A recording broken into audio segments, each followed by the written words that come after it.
Beberapa insiden di teritori NATO telah dianggap mencurigakan oleh para analis dalam beberapa bulan terakhir. Juli lalu, Sekjen NATO Jens Stoltenberg melihat adanya pola yang terus berkembang dengan intelijen Rusia semakin aktif yang diindikasikan. Diiringi rencana pembangunan pangkalan militer negara-negara NATO oleh Jerman, benarkah ada persiapan serangan langsung yang disiapkan? Demi membuktikan itu, lihatlah bagaimana Jerman bereaksi setelah banyak hal yang terjadi.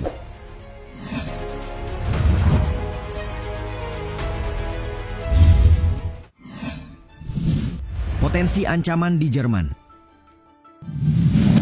Sebuah pangkalan udara NATO di Jerman telah meningkatkan level keamanannya setelah beberapa insiden mencurigakan di seluruh negeri memicu penyelidikan. Melalui pernyataan di X, pihak terkait menyebut semua pasukan untuk misi yang tidak esensial telah dipulangkan sebagai langkah pencegahan. Keselamatan pasukan kami merupakan prioritas utama kami. Operasi terus berlanjut sesuai rencana. Pangkalan udara di kota Gelsenkirchen mengumumkan pada Kamis 22 Agustus malam. Faktanya, ini adalah kedua kalinya dalam waktu seminggu keamanan ditingkatkan.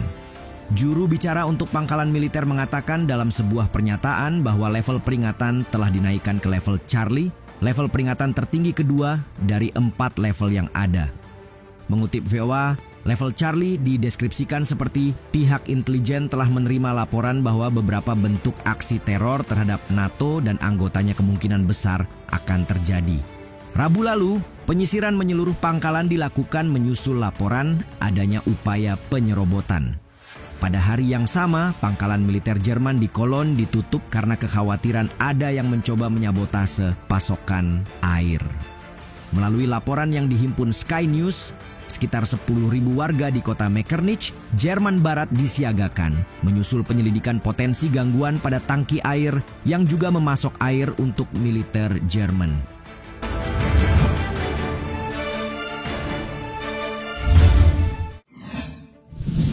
Bangun pangkalan militer dekat Rusia. Di tengah ketegangan yang kian meningkat antara Rusia dengan Jerman dan NATO secara umum, Vilnius dan Berlin menyetujui penempatan permanen brigade Jerman di Lithuania. Ini pun menjadi respon strategis atas masalah keamanan regional. Proyek konstruksi penting mulai diusung, menandai berdirinya sebuah kamp baru untuk brigade Jerman di negara yang dekat dengan Rusia. Pejabat yang mewakili kedua pihak pun mengubur kapsul simbolis di lokasi konstruksi saat tahap pertama pembangunan lokasi dimulai pada Senin 19 Agustus 2024. Euronews melaporkan setidaknya 5.000 tentara Jerman akan ditempatkan di dekat perbatasan Lithuania dengan Belarusia. Sekretaris Negara di Kementerian Pertahanan Jerman, Niels Hilmer menyebutnya sebagai salah satu upaya terpenting yang sedang dilakukan angkatan bersenjata Jerman saat ini. Sementara Kementerian Pertahanan Lithuania melalui keterangan di X menulis, proyek militer terbesarnya baru saja diluncurkan di Rudninkai untuk menampung 80% brigade Jerman.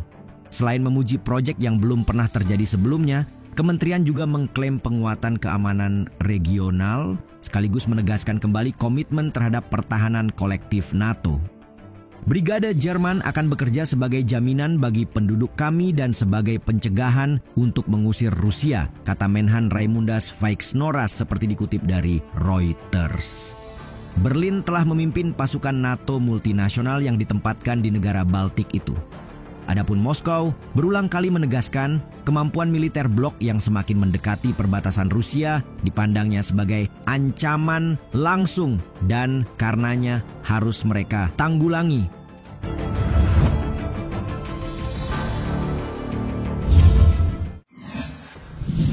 Selalu dukung Ukraina.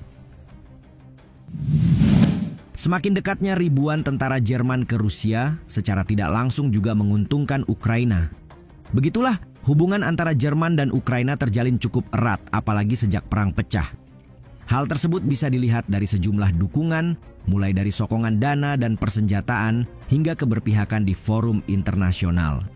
Menurut situs resmi Jerman Federal Foreign, pemerintah telah menyediakan lebih dari 33,9 miliar euro atau lebih dari 500 triliun rupiah dalam bentuk dukungan bilateral untuk Ukraina. Jerman juga mendukung Ukraina dengan memasok senjata dan peralatan dari persediaan Bundeswehr, serta dari pengiriman industri pertahanan yang dibayar dengan dana dari anggaran pemerintah. Faktanya, Jerman telah menjadi penyumbang dana bantuan terbesar kedua bagi Ukraina setelah Amerika Serikat. Terbaru, Kanselir Olaf Scholz menegaskan kembali dukungan bagi perjuangan Ukraina melawan invasi Rusia, meskipun ada rencana untuk mengurangi separuh anggaran pada 2025. Jerman adalah dan tetap menjadi pendukung terkuat bagi Ukraina di Eropa, katanya dalam sebuah unggahan di X pada Senin 19 Agustus. Tidak hanya itu, Jerman juga menunjukkan keberpihakannya dengan mendukung upaya penyelidikan ICC terkait pelanggaran hukum humaniter internasional dan pelanggaran hak asasi manusia besar-besaran oleh Rusia. Selain dari sektor finansial, dukungan juga ditunjukkan dengan menyediakan ahli serta membantu untuk memperoleh peralatan forensik.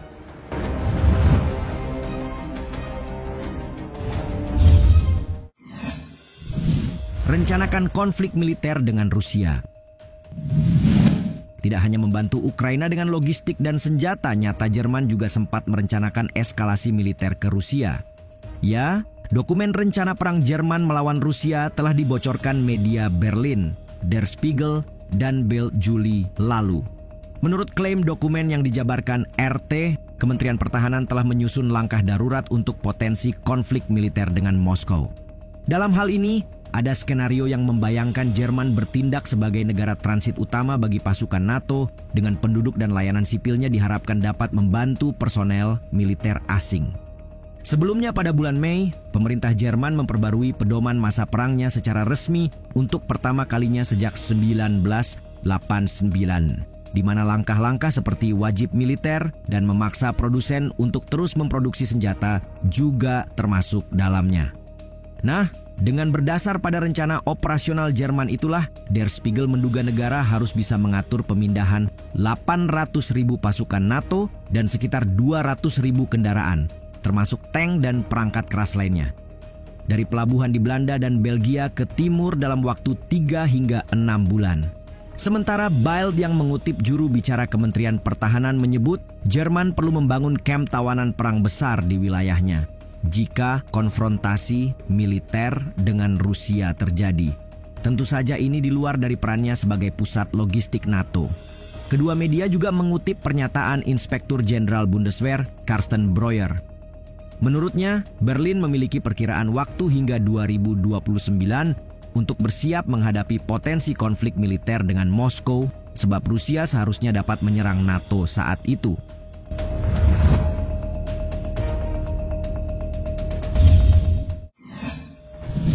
Perbandingan kekuatan militer.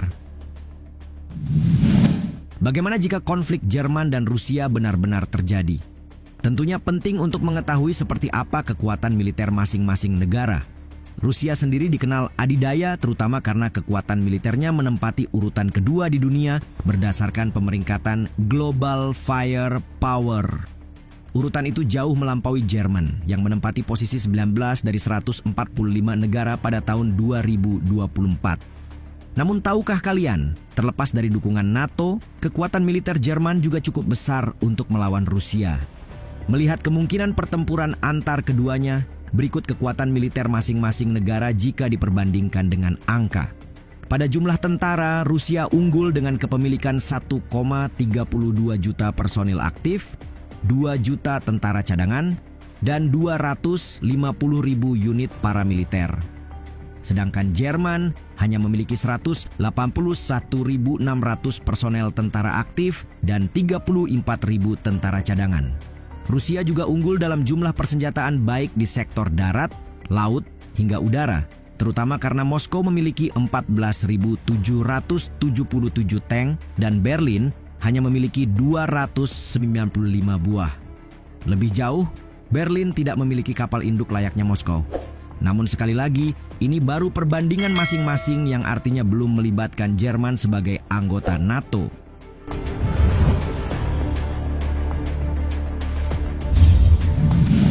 Rusia senantiasa menekankan bahwa merapatnya NATO dalam jangkauan yang diperluas adalah ancaman. Di sisi lain, Menempatkan pasukan sebagai langkah keamanan adalah prioritas yang tak pernah dikesampingkan blok pertahanan itu. Menurut kalian, bagaimana Putin akan bereaksi terhadap situasi ini?